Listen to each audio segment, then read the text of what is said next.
Welcome to Church Biz. I am no other than your host for today. We are here on WCEG Media Enterprises, where you can follow us on Facebook, Instagram, Roku, YouTube, Apple TV, Twitch, and more. All you got to do is just Google us. You'll find us. Or you can go to our website, www.wcegtalkradio.com, and you can follow us and get information on all of our shows there. We are a 501c3 nonprofit community radio voice, amen, in your community. So if you need anything, just go there, get all the information you need for whatever's your situation or your circumstance. And please note that the comments on today are those of the show host and the guest, and not of those on WCEG Media Enterprises. And without further ado, our very, very special guest is Stacey Garel. She is the candidate for Georgia House District 91 representative. And we want to welcome you on this morning, Miss Garel. How are you? Good morning. I am blessed. How are you? Thank you for having Oh, me. oh, I'm just as blessed. Thank you so much. Thank you so much. Now, for starters, what areas does District 91 House District 91 House Representative cover? Because some of us may not be familiar with that locale. Yes, great question. Um, it's kind of a wide scope of how it works. So it could seem like, okay, so District 91, 90, 93, 92, we're all kind of like intertwined together. However, District 91 covers DeKalb County, Rockdale County, and Henry County. So we have Conyers, Stonecrest, Lithonia, Rex, and Ellenwood, and McDonough. So those are some of the areas in that district. Mhm. All right. Okay, I know where those are. Um, what led you into becoming a public servant? Yes, so great question. Public service has always been my platform my whole entire life. I come from a family that believes in public service and giving back and helping others. So it's always been in my DNA. But what actually led me here to this particular moment was a prophecy from my late grandmother. So my grandmother, she's passed away. She passed 4 years ago, and 2 weeks before she passed away, she she had a she coded, and they revived her. They brought her back and resuscitated her, and she told everybody, she's like, "Hey, I need you guys to leave the room. I need to talk to her." And she pointed at me, and I'm like, "Okay, what I do?" Like, but she said to me, she said, I left here and God brought me back. But he brought me back. And when he brought me back, he wanted me to tell you a few things. And you guys know I am definitely heavy into God, and I'm a prophetess myself. And I was like, "Well, what did he tell you?" And she says that he told her that I was going to do great things, and that I was going to write a book. I was going to be on stages, and I was going to be helping people. And she says, "You're going into politics, so get ready." And I just looked at her and I said, "Politics?" And she says, "Yes." She says, "You've shaped your whole life for this. You've always been in a platform of helping others, and you do a lot for women. And you're always encouraging, and you got to help the community." And I told her, I said, "Okay, well, we'll see how that goes." And literally 6 months after she passed away, I got my first book deal. And once that happened, I said, "Okay." I said, "Okay." So she literally is, a true prophet, and this is the true testament of, her prophecy. And right after the book deal, I got five more book deals. I started a platform where I was speaking on stages and encouraging women and people just all over the world, that they can be anything that, they strive to be, and just always, put God first and just follow your goals, because a lot of us, we set goals and we kind of let them fall by the wayside because we don't know how to obtain them, or how to go into what it is that we want to do, and we don't really have the resources. And that's what led me over to this opportunity, because I sit on the board of so many different housing authority committees, public servant communities, and a lot of the issues that some of the constituents are having is affordable health care, education, homelessness, business opportunities. And I said, okay, this is my area right here. This is the other prophecy coming to fruition. And so I need to go and see how I can serve my community. So I did some research, and I saw that there were several opportunities coming up that we can all go and qualify for. But it was the state house position that really interests me, because this opportunity sits in Congress, and you are right there forehand with all the new bills that are trying to get passed, and you get to see what's happening in Congress, so that way you can go back and relay that to your other government officials. So that's how I got here. Awesome, awesome.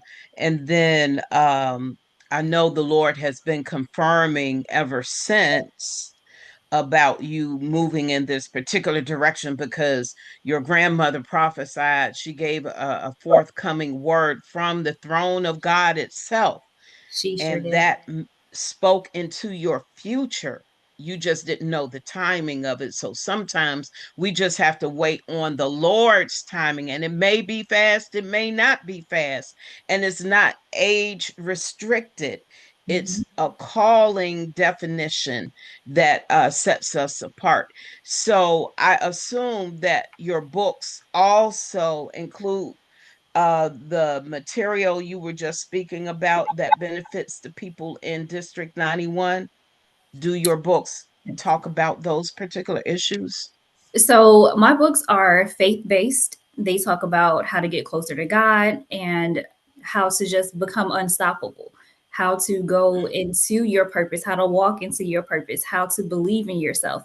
It talks about self love. It talks about how to get through grief. So there's a wide variety of different topics in my books, but I am sure that each one of these books can particularly, help anyone in any community that's going through any type of those struggles.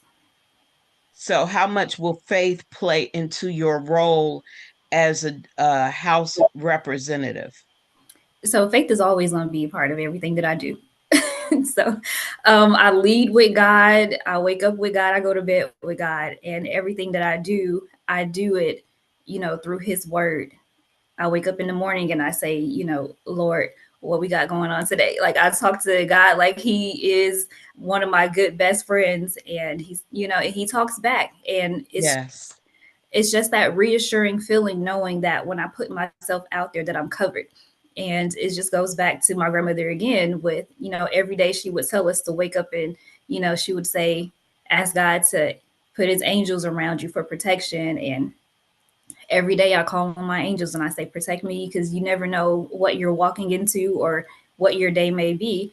And just another thing that I always want to encourage people is that never wake up on a bad day, because every day that the Lord makes is a good day. Some days we may all be going through different struggles, different opportunities that are causing us to be stagnant, or just obstacles being thrown at us every day. And sometimes we get into that feeling of wanting to, crash out, or just wanting to have that moment where we just give up.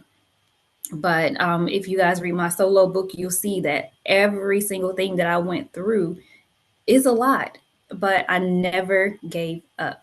And that's why right now I'm here today, to make sure that I'm not giving up on my community. I'm not giving up on the people in the community that are actively seeking the help and the support from our communities.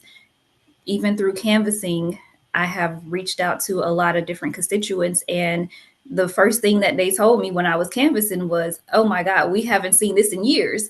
And it actually touched my heart, because I want the community to know that public officials and candidates, we're not just here for clickbait. We're not just here for a platform. We're actually here to serve the community. And whatever I got to do to make sure that I'm a voice for the community and that I'm actively interacting with them is exactly what I want to do.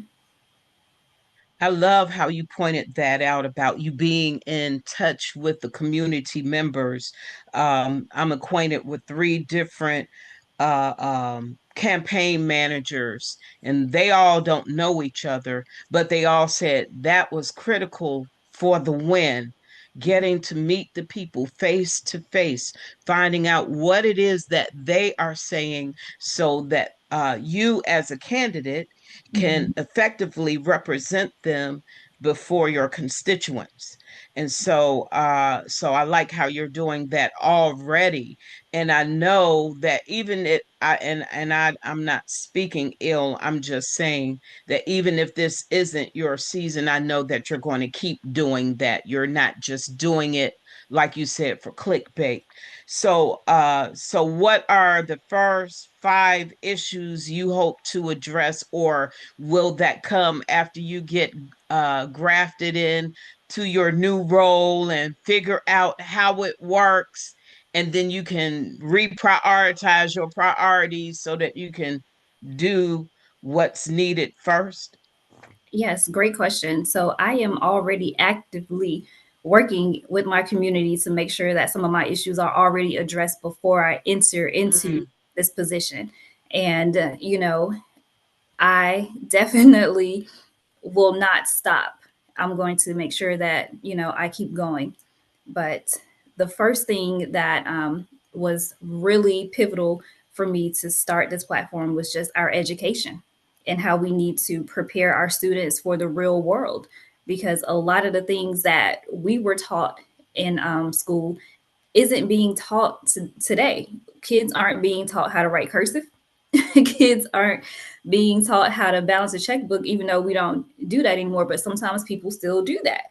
And just day to day normal activities, teach them financial planning, teach them world readiness, because some of our kids are graduating and they're going out into the world and they don't know how to maneuver and how to build and how to create a life for themselves because they weren't really taught that. So I want them to, have educational programs that prepare them for that. Also, going into healthcare, resources are being found for people that are in need of this type of healthcare, making sure that each family knows how to obtain the medical care that they need. Also, expanding business opportunities into our community, buildings in my district that are just stagnant, and buildings that could be used for business purposes. So, making sure that we find resources for that. Also, addressing homelessness. There is not a homeless shelter in DeKalb County. And just being out canvassing, a lot of people were telling me that they literally have to wake their kids up at 4 or 5 o'clock in the morning just to get them dressed and ready because they have to go to the city of Atlanta to find shelter, and they have to get back to DeKalb County to make sure that their kids get to school. So making sure that those families have some type of work mm, life balance and those kids have proper rest. So making sure that we find opportunities for that. And lastly, the crime, making sure that our constituents feel safe in their communities. I was canvassing a couple of weeks ago, and that was the main factor that people were coming to me saying, well, what are we going to do with the crime? And it was me canvassing in the Stonecrest area, and that's the area that I live in. And, they were talking about just recently, we had a shooting at Stonecrest Mall where kids were shooting each other over Jordans, and another incident where people cars are getting broken into, and it's just unfortunate. And even myself, I experienced an issue in my community, and I'm the HOA president of my community. We brand new construction community, and I'm literally getting out of the shower one day and I'm hearing gunshots in my backyard. And the first thing for me to do was to just duck because I didn't know where they were coming from or what it was. And my neighbor next door, she calls me and she says, "Hey, there's a guy running in our backyard shooting at another guy." And it's things like that that you don't expect in your community that's actively happening, because right now, with Stonecrest being its own city, their resources when it comes to response time for police or ambulance firemen is a little bit delayed because DeKalb County is the county that we live in, and they're servicing this area. So just trying to make sure that we're finding resources for this area to have better response time for the constituents, because just that unfortunate incident that I occurred, it took the officers an hour and a half to get here, and they sent one officer. And once he got here, he literally did nothing. So just making sure that our community feels safe with our police force and making sure that we have that visibility. Wow, and that's such a critical um, issue about, well, all of them are, with the crime rate. So Mhm. will you consider doing messaging, letting the people know that this is our community that you are a part of, Yes. and that you are hurting yourself if you hurt the least of these, any one of the members who live there? You're hurting your own self, let alone they end up getting shot or killed or having to do some time, and especially if it's life, Mhm. but then I think a lot of that goes back to two of the things you talked about, which is the homelessness and the education Mhm. piece, because I did jail ministry for more than 30 years. Mhm. And a lot of that uh, crime population or criminal population there is, that was related to either family or parental neglect, or they just didn't have the education in order to get a sustaining job. On the family side, some people come from families that think Right. that this is how you make it. And Exactly. so those kids grow up doing that, but they're not educated, or they don't value, shall I say, education, or they don't read and write when it's a personal responsibility to want to do it, whether your parents support you or not, Mhm. because they want to seek the parental approval.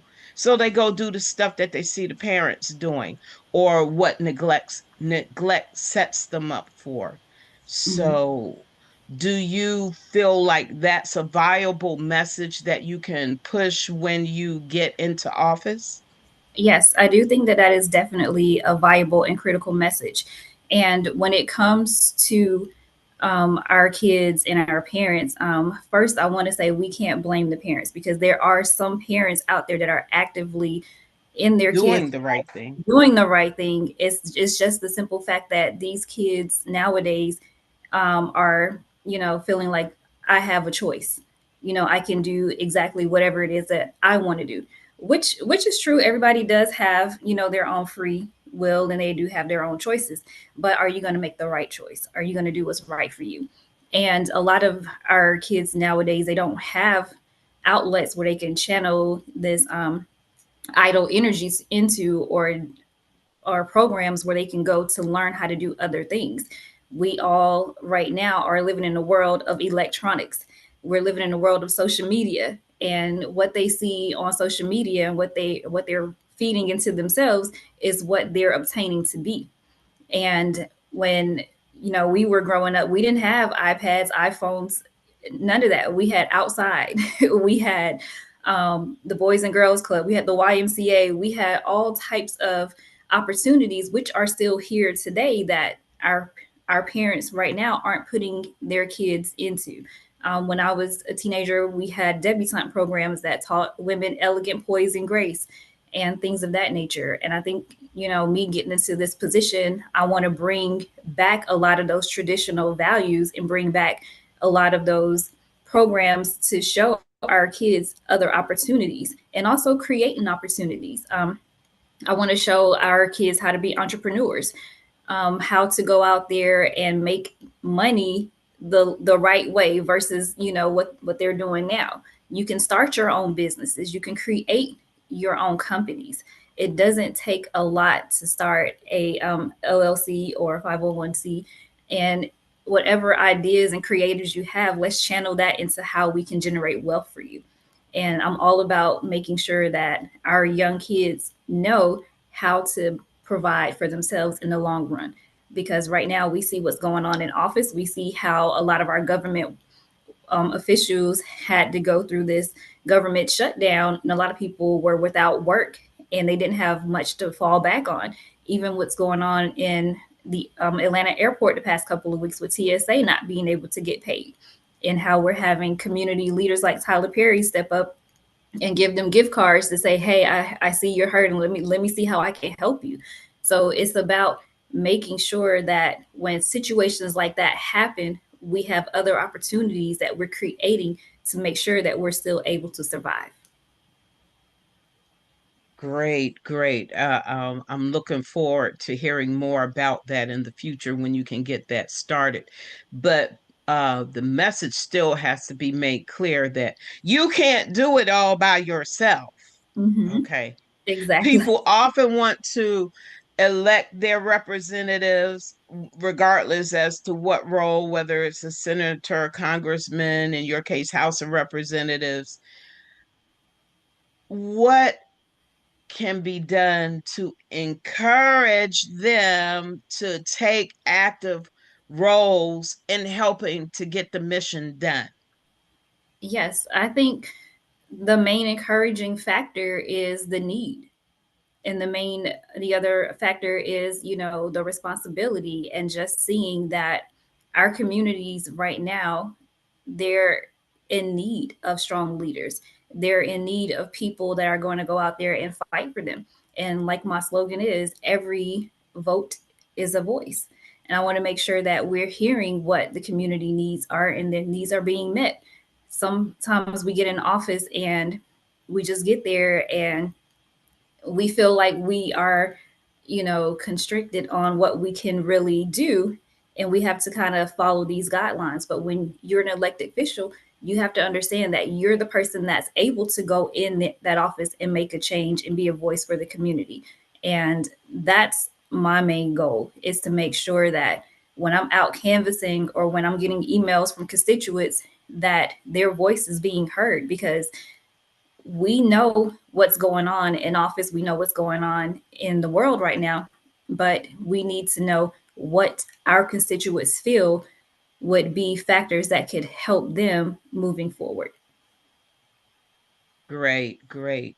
And one of my other favorite issues is the homelessness issue, because I end up talking to homeless people on the street wherever I go. And so, it's not an intentional effort. I just end up talking to them. Mm-hmm. Usually if they are asking for something from me, which is typically going to be money, occasionally a meal, Mm-hmm. then I interact with them Mm-hmm. so that I can see their humanity and let them know that you can do something about your situation. You don't have to always live like this, and some people, they choose to Right. be homeless. Mm-hmm. So, are you going to be pulling in, let's say, a committee that will help with all facets of getting people off the street or even into affordable housing? Because it might be they have a job and they just don't make enough, Yes. or like I know of families, you could have 4 or 5 families living in one household because nobody can afford to buy their own place. Yeah. Things So, like and that. yeah. So, what would that committee look like, or is that to be determined? Yeah, so I actively serve on the DeKalb County Coalition Housing Board. We meet once a month. We talk about the issues at hand. We all get together and we share resources. And there is a book that we all have that's available to the community as well. So, um, with that being said, just this past week, I was literally walking out of Target and there was a young man that was homeless. And he reminded me of my nephews. And he was just that age. And he said that he didn't have family. Like he lost his mom, he lost his dad, and he was just trying to make money to cover the place where he's staying at. And it broke my heart, you know. And he said he works 3 jobs, but it doesn't pay enough for him to afford that. And he says people have walked out and they looked at him, they won't help him. And I said, well, you know what? God led you to the right place. And I took his number down and I said, I'm going to get some resources for you because I have those resources. And I reached out to the committee. They're helping him with vouchers now. They're helping him. There's even a program that teaches them on work readiness. And there's a guy that's a part of the coalition. He teaches handyman services for free. And so we're connecting him with those opportunities. And, he's just over the moon like, wow, like somebody actually stopped and provided resources for me. So he definitely it was near and dear to me because it's so crazy how when I asked this young man what his name was, he said his name was Trey, and one of my best friends' name is Trey. And then I asked him, I said, "Well, what's your last name?" And he said Tucker. And we were in Tucker, Georgia, and I went to Tucker High School. So I said, "This has to be God leading me to help this young man." And yeah, so I made sure that he got the resources that he need. So just being able to help that one person with the resources that I already have, I know I can help more. That is awesome.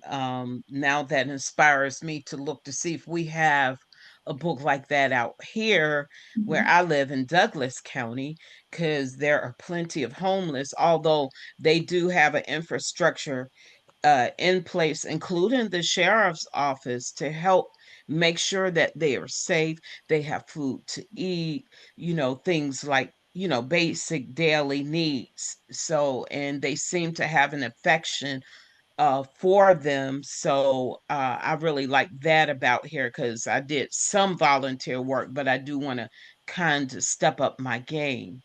Um, so, where would let before we get too much further, how Mhm. would somebody want to volunteer for your campaign? Where would they go to get in touch with you or any of your staff? Yes, they can go to my website, which is staceygarelforgeorgia.com. And also our Facebook page is Stacey Garel for Georgia. So everything is Stacey Garel for Georgia because we are for Georgia. Awesome, awesome. And I like how they are the same because some people they have their Facebook as one, then their website is a different thing, and then I can't remember all that stuff. Then I'm Yes, scratching and sniffing. What did they say it is? All of that. So we can also volunteer for your campaign there. you sure can. Hmm. Volunteer, I meant to say also fund. Yes, you can volunteer and fund. If you scroll to the bottom of the page, you'll see all the links for our social media. You'll see the link for the donations, and you'll see the link for volunteerism as well as my email. Okay, and that's another point. Can you explain to our audience why is it usually the person who has the most money? Now, God's word can't be compared to money. Let me be clear about that. Hmm. Okay, if this is what he wills, then it shall be. But uh usually it seems like those who have the most uh money and the TV ads tend to get in, where the people we really would like to see in office, they just didn't have enough money. Can you explain what that setup is all about? Yeah, so a lot of it is just based off of popularity, and a lot of it is based off of relationships. But for me, I'm basing my campaign strictly on God and my platform. I am actively seeking donations, but I'm not forcing donations. I have literally started this campaign with blood, sweat, and tears. And God. And my campaign has not raised a lot of money, but we have raised a lot of concern in the community. So I make up by not having a whole bunch of money in my campaign by going out and being active in the community. And one of my constituents, while we were canvassing, he came up to us and he says, "Well, I'm glad you're not asking for money, because that's what they do. They knock on our doors and they ask for money." And I said, "Well, I'm not here to take your money. I am here to take your concern." And when you make it more about the people versus the monetary value of raising campaign money, then that kind of invites more of the constituents to be more receptive of you. However, we do know fundraising is vital. So I am definitely still encouraging, and we are still, trying to raise, the money that we need to do our text threads, do our email blast, um, facilitate our yard signs and things like that. So if you guys are willing to vote, and I mean, not vote, I mean, willing to donate, the links are all over my social media pages and it's on my website. And then this is just what dropped in my spirit, that this is a ministry for you. It's not just something that you were doing. And then there's that adage that says salvation is free, but ministry costs. So Exactly. everything costs somebody something. Hmm. There is no Hmm. such thing as free. Exactly. Yeah, yeah. It might be free to you, but it costs somebody something. Hmm. And so, Everything yeah, I was going to say, everything that I do is biblical, even down to my campaigning. Just how when Jesus was walking through Nazareth and the blind man was trying to get to Jesus, and he was basically, he can say like, "I hear something," but he's like asking them like, "Who is it?" And they're like, "Oh, it's Jesus." And he's like, "I need to talk to him." And they're telling him, "Oh, he's not going to talk to you. You're nobody. You're nothing." But as we're walking and we're canvassing, I want everybody to understand that you are somebody, and you can come up and you can talk to us, and you can ask whatever it is that's on your heart. Because had that man not stopped Jesus and asked Jesus to help him, he would still be blind. But Jesus made sure that he was able to see. And I want to make sure that everyone in my community has that same opportunity, and that they're able to push through, get through, and make sure that whatever it is they're needing gets heard. awesome. And another thought came to mind about how some people, they're just suffering in silence. Mm-hmm. And they, because of pride tells them, you know, you shouldn't ask for help, or I'm not that bad. Sometimes you are that bad, everybody. You Mm-hmm. got to ask for your help. You need to ask for your next come up so that God can help you. He's only willing to help if you're only willing to surrender through Mm-hmm. admitting that you need help. You can't do life all by yourself. Exactly. Ecclesiastics, two are better than one, because if one falls down, the other one's there to help them up. There So you go. we have to always make sure that we use the Bible as our tool to encourage efforts that we need. And then when people begin to do their research, we see that our current government system, excuse me, is set up on a biblical model, because Mm-hmm. it goes all the way to the Old Testament when Yes. Jethro told Moses, "This is how you do it." You know, you can't meet every person's needs, so you have to put people in place to do to handle the less intense affairs while you handle the major ones. And then Correct. similarly, they did the same thing in the book of Acts so that the apostles could keep on preaching.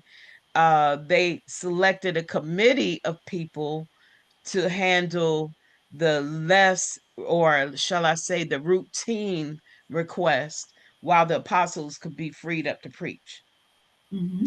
And so people want to say that politics is it shouldn't be in religion, or that there's a separation of church and state when it's actually set up on a biblical model. It sure is. And when you're sworn into office, you swear in on the Bible, right? Yeah, yeah, yeah. Mhm. And so we couldn't, or we shouldn't let ourselves continue, or let me say, should process through those things that people do that say they are Christian, parenthetically. Um, but there are some real Christians that are in politics. And so we might need to scratch and sip for who they are. But if we know who our local representatives are, we'll know who those people are. But how do you uh, address those who, who are patriots first and then they're Christian? Um, I think you just kind of got to address people as who they are. If you have a gift of discernment like I do, you'll know who's who and who's not. So, my thing is to just go into office and pretty much collaborate with my fellow congresspeople and create opportunities that's going to benefit our community and see how we can all work together. And that would require going across the aisle. So but that's also a biblical principle, Hmm. because God loves us all. And like I tell people, if God made everybody the same, or the same race, the same this, that, and the third, he would be bored, you Correct. know. Hmm. S- so I'm excited about what you're embarking upon, and I would love to see how that's going to play out. So that is exciting. So you mentioned your short-term goals. What are some of your long-term goals after you tell us where to get those books? Yes. So are you talking about my personal books or the Your books? personal books, Yeah. the ones So you've written. my long-term goals is just to continue putting out, good books, just to continue making sure that people have resources where they can find opportunities to better themselves. Also, in my writing, I am planning on doing a children's book just to, help our kids with just whatever it is that they're needing. I had someone reach out to me and their daughter was going through early childhood cancer. Mm, And he's like, can you write a book for her? And I just literally wrote like a little script for her to have, and she loved it and she keeps it with her all the time. And just doing those little things for people, because it's a lot that I do behind the scenes that I don't tell or publicize to people, because I was always told that when you do something, the whole world doesn't need to know everything that you're doing. right. You're changing lives and you're bettering one person and you're helping that person. It doesn't always need to be publicized. So every single day that I wake up and I go outside is something that I do to make sure that I give back to people. And whether it's me walking in a grocery store and seeing an elderly lady at the cash register short on her cash for her groceries and paying for it for her. My mom could tell you guys I do that all the time. And even when my mother and I go out, she may invite me to dinner or lunch, and I will never let her open her wallet. And it's just, being able to make sure that the people that you are around, the people that you are in front of, feels, you know, special, or feels like they have someone in their corner that's going to support them. And, just for me, like in my book, if you've read it, is it's called Peeling Off the Layers to Unmask New Beginnings, a guide on how to remove obstacles in life. And it'll tell you like what you see right here today. It took a lot to get here. I dealt with um, a lot of identity, self love. I dealt with a lot of grief. I dealt with a lot of heartbreak, coming from a marriage and losing two babies back to back, having my first miscarriage when I was 6 months pregnant, and then the following year having my baby ectopic, and having to go through a 7.5 hour surgery to remove my child in order to save my life. And this is one of the main reasons why I'm so much advocating for healthcare, because when I was going through that situation, they needed to take my left tube to save my life. And um, Georgia law requires anything reproductive wise, your spouse has to give consent. Like my husband at the time, he could not go get a vasectomy without my consent. I could not do anything with my reproductive organs without his consent. And during that time when I was losing that baby in my tube, I was actually losing my marriage at the same time. And my ex husband pretty much just left me to do that alone. And my mother, she was very vital in coming to the hospital and making sure that I had someone there that was supporting me. And even when the doctors came out and said, hey, we found the baby's in her tube, but it was in her tube for so long that we have to take her tube and we need her husband to sign this waiver so we can do it. And my mom's like, well, he's not here. They're like, well, can you get him here? She's like, by the time we find out where he is or get him here, whatever the case may be, my child could lose her life. And she was like, I'm her mother, save my child's life.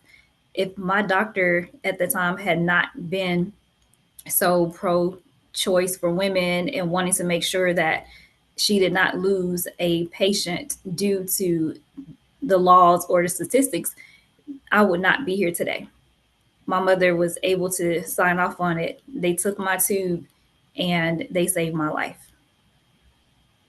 And I had a well, it happened to me 3 times, miscarriages as well, years back. And had the laws not been what they were, I would have been dead at least 31, 32 years already.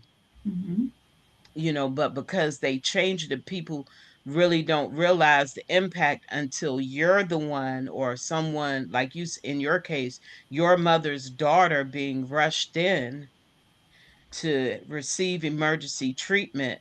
Mm-hmm. Like the first one, I had to sign off on a blood transfusion paperwork and all of that. I was slipping in and out of consciousness, Right.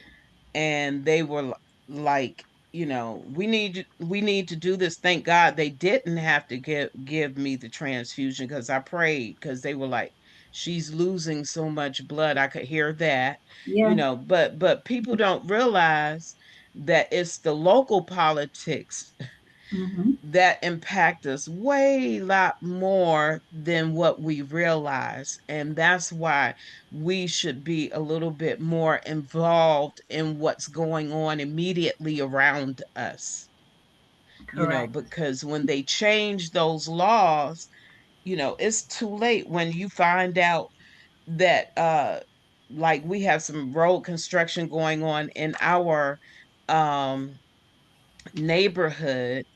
Now it just doesn't seem conducive. And the first thought I had this morning was, wow, apparently I missed a city hall meeting somewhere in Mm-hmm. order to figure out why are they doing things like this, because now it's backing up traffic. But that's another story. But the point is, especially if we are Christian, I believe we have a divine calling to participate in local affairs. Now, would you happen to have anything going on for the elderly and the Mm-hmm. veterans in your area? Yes, most definitely. We just last Saturday we went over to a senior community and we played Jeopardy with the seniors. We did lunch and just talked to them, and I heard their concerns. And just being at that particular senior community talking to them, they literally said to me that, hey, we've never had this happen. We've never had a candidate. We've had people come to our community and ask, can they put a yard sign? But we've never had anyone that actually came and spent time with us. And also have another community opportunity coming up with the Lou Walker Center. And this coming week, I have a debate with Rockdale County on Thursday. And as far as the veterans, I am doing we'll have my campaign team in place on creating something that we can do at the veterans offices. And even right now, I have a veteran that I met while I was out canvassing. He has a veteran organization, and him and I are partnering up to kind of work some things within his community too. So there's so many different things that I'm going to be announcing soon. So you guys just stay locked in on my website, on my Facebook page. We're definitely going to be posting a lot. So, mhm. Wonderful, wonderful. And besides all of that, what are some of your own personal goals? You did mention some of it already, but are there any other goals that you hope to attain for yourself besides getting into office, besides helping the community? How are you going to express love to yourself moving forward? Great question. I always make time to pour into myself. So I do take a lot of time to just meditate, prayer, all of that. So going forward, like I said, you guys will see more books. I have another book coming out this year in August. Also, working on this children's book. I am also working on some business opportunities. So outside of everything that I do, you guys do know that I have a company called Gifted Administrative Services. So we are a full service remote admin, um, virtual admins. We do notary, and we help small business owners with business models. So if anybody is looking to start a business, we help you with those fundamentals. So it's giftedadministrativeservices.com. Also, still going to be doing my ministry and my prophecies. So I still have yourspiritualguidance.com available. Just everything that I can do that's going to pour back into someone is literally what I'm obtaining to do. I am in the process of creating more women empowerment events. So be on the lookout for that. So, like I said, my mission here is to keep going and not stop. So it doesn't end here, it just keeps beginning. Beautiful, beautiful. This is so exciting. You have so much to give, to offer to the constituents in District 91. And I hope that they will go forward and remember how they felt when they were in your presence, so Mhm. that when they go to the voting poll, they'll throw one in for you. And that's another thing. We got to fight, you know, We do. District 91 needs a change. District 91 needs fresh values. They need someone that's going to run the district with integrity, run the district with, just being a voice for our community and someone that's going to fight for our people. And that's why I'm here. wonderful, wonderful. Um, Now, again, Stacey Garel for Georgia.com, everybody. If you're living in the District 91 area, StaceyGarel.com for her website, and then Stacey Garel for Georgia On on Facebook. Facebook. Mhm. All right. And so then they can go there for your next public events if they want to come and meet you and sit in and converse, whatever they have to present to you to get the answers for themselves. Because, yeah. Yeah, and they can also send me emails. I tell the constituents every day, email me whatever it is that you want to talk about, and I do respond back. Actually, had someone write me back and say, "Wow, we never had a constituent actually write back." I want to make sure that there's 100% participation. There's 100% of me giving them my full attention.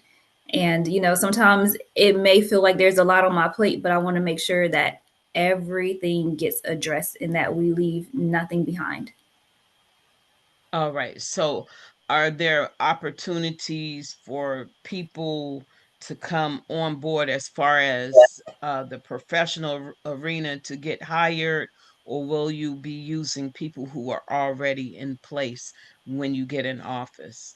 So that's a question that I won't know until I'm in office. I know that there's people that they may already have in place, but I do have a strong team behind me. And like I said, if anybody has any questions they want to ask me, they can go to my website. My email is listed at the bottom. But if you can't have access to an internet right now, my email is sgarel. So it's my first initial, last name at staceygarelforgeorgia.com. Wonderful, wonderful. And then I love how, because I talk about that all the time, about how every day is a good day. It's just Mhm. that it might be some bad that happens during the good day. Yes. And so, do you have an encouraging word for those who may be voting for you, or those who might be on the teeter totter? They're not quite sure, but you want to push them over the edge in your direction? Yes, it just goes to my favorite Bible scripture. Um, God is within her; she will not fail. Mm. And for me, I just want people to understand that yes, you have a choice in whoever you vote for, but I'm not here to make that decision for you. I'm here to encourage the best option for you, and that is voting for someone who is literally going to step up and make sure that your concerns are addressed, make sure that your voice is heard, make sure that whatever issues you're facing, that I provide an answer for you. I never want to leave any question open ended. I want to make sure that each question gets addressed, each question gets answered, and that everybody finds something from whatever it is that they're trying to gain in this particular campaign. I want to make sure that when I'm out here canvassing or when I'm out here doing public events, that I make myself accessible to our constituents, not just showing up and leaving. I want to show up and I want you to tell me what it is that I need to take to Congress to help you in your community. All right, I got some folk that live out in your way. I'm going to let them know about you, Thank you. and to see if they will start participating. And so I'll do my part from this end of town. Mm-hmm. And then I can also make a donation. Um, and any other thoughts you have for our WCEG audience, our church biz audience? Is there a particular prophecy that God is giving to you at this time? Mm-hmm. So I'm always getting prophecies. But the main thing that God is has put on my heart and that He's given me is the opportunity to be here to help other people. And, just seeing what's happening in our government today and seeing how right now, with everybody that's running in this race that are looking for your votes on May the 19th, are mainly Democrats. And if you guys Mm. get out there and you vote for your Democratic parties, we can flip it. We can actually make the Democrat the majority of the House. We're only a few seats away from doing that. So get out there and vote so we can make sure that we, as Democrats, are able to provide the majority in the House. And and you just helped me think about something else, and I so agree with what you said. I mean, if that's what the Lord said, I agree. Uh, but um so many people are discouraged right now and thinking that their vote does not count. Mhm. But I tell people that there is power in your vote. If Mhm. anything, if anything is to be respected, the powers that be, they do respect the power of the vote, even if they don't respect you as a person. Correct. And so that's why they want to redistrict, they want to rezone everything, because they know that they're losing. And people who lose, if they change the rules of the game, clearly they're saying, I don't believe in myself. Mhm. So it's all the more of a reason why we need to go on. If it's too late to register, I'm not sure about those dates. I just know that I'm registered. However, I probably need to check and confirm, since people are being told all kinds of things on the day of election. You're not on the list, is we need to be proactive is the point I'm trying to get to. But we need to know that even if they don't like you, Hmm. they love your vote. So Exactly. you have a civic responsibility to get out into the community and exercise your right to vote. And it's we can talk about how many people who gave their lives for voting, but Hmm. let us not wait until the opportunity or the right is taken from us to start hollering. We Correct. need to holler now on, and what's election day again? May 19th May 19th. is the DeKalb primary. County May not primaries. Hmm. Okay. May 19th, everybody go to your local polls. And so vote your passion, vote with your power, and vote with your voice. God gave this to you. Yes. Hmm.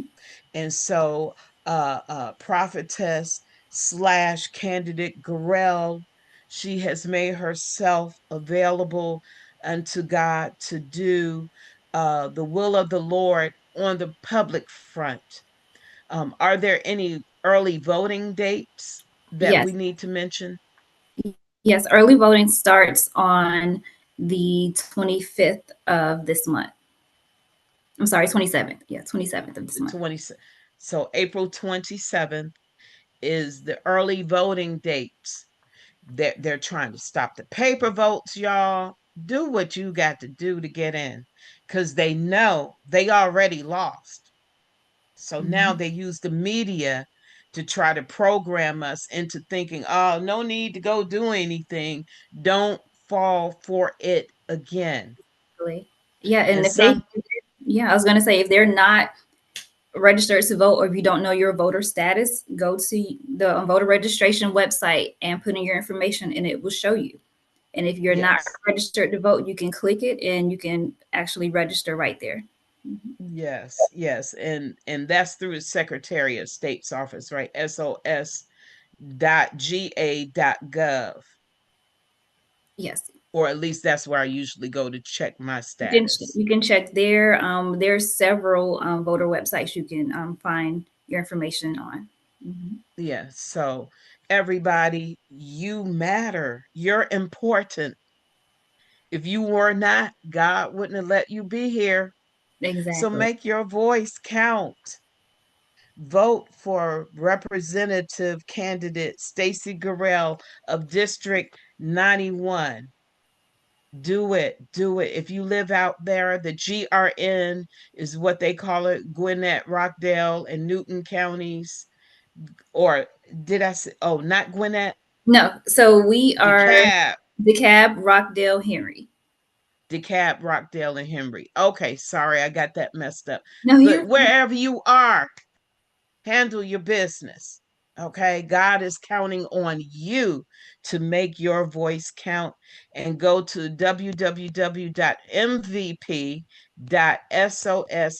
www.mvp.sos.ga.gov to find out your voter status, or just Google Your mhm. Voice Matters.